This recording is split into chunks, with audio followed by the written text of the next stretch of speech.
नमस्कार, news nation देख रहे हैं आप और मैं हूं आपके साथ अदिति शाह। प्रधानमंत्री नरेंद्र मोदी को पाकिस्तान से न्योता आया है।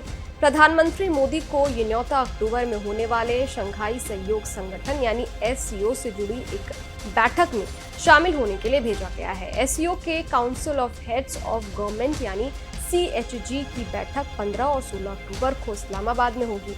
रिपोर्ट्स के मुताबिक पाकिस्तान के विदेश कार्यालय के प्रवक्ता मुमताज जहरा बलूच ने कहा है कि बैठक में भाग लेने के लिए सदस्य देशों के प्रमुखों को निमंत्रण भेजा गया। इसी के तहत भारत के प्रधानमंत्री नरेंद्र मोदी को भी न्योता भेजा गया है। अब सवाल ये है कि क्या प्रधानमंत्री मोदी इस बैठक में शामिल होने के लिए जाएंगे?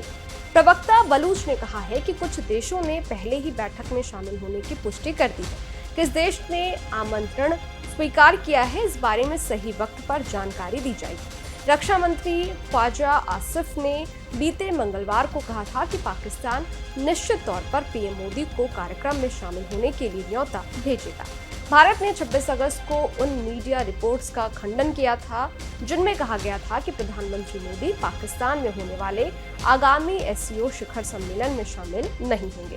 विदेश मंत्रालय के एक अधिकारी ने इसे लेकर कहा, हमने देखा कि ऐसी खबरें चल रही हैं कि पीएम मोदी पाकिस्तान में एससीओ बैठक में भाग नहीं लेंगे या उनके बदले विदेश मंत्री पाकिस्तान में शामिल होंगे।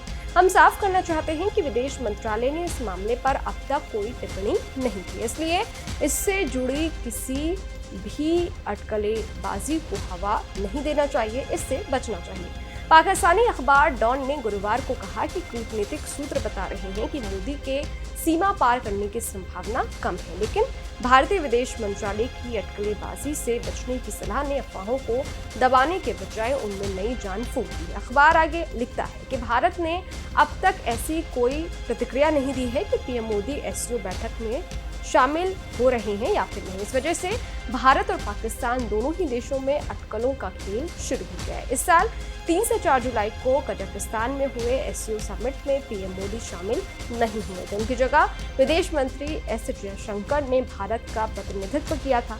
पिछले साल कजाकिस्तान की राजधानी बिश्केक ने एससीओ की CHG बैठक होस्ट की थी। इसमें भी पीएम मोदी नहीं जा पाए थे, उनकी जगह विदेश मंत्री एस जयशंकर शामिल हुए थे। भारत ने पिछले साल वर्चुअल मोड में 4 जुलाई को एससीओ शिखर सम्मेलन की मेजबानी की, जिसमें पाकिस्तान के प्रधानमंत्री शहबाज शरीफ ने ऑनलाइन हिस्सा लिया था। इससे पहले मई 2023 में पाकिस्तान के तत्कालीन विदेश मंत्री बिलावल भुट्टो जरदारी गोवा में एससीओ विदेश मंत्रियों की बैठक में भाग लेने के लिए भारत आए थे। एससीओ भारत के लिए क्यों जरूरी है, ये भी जान लेते हैं।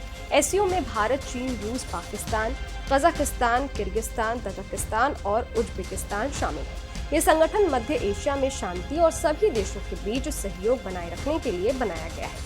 पाकिस्तान, चीन, रूस भी इसके मेंबर हैं। एससीओ भारत को आतंकवाद से लड़ाई और सिक्योरिटी से जुड़े मुद्दे पर अपनी बात मजबूती से रखने के लिए एक मजबूत मंच उपलब्ध कराता है।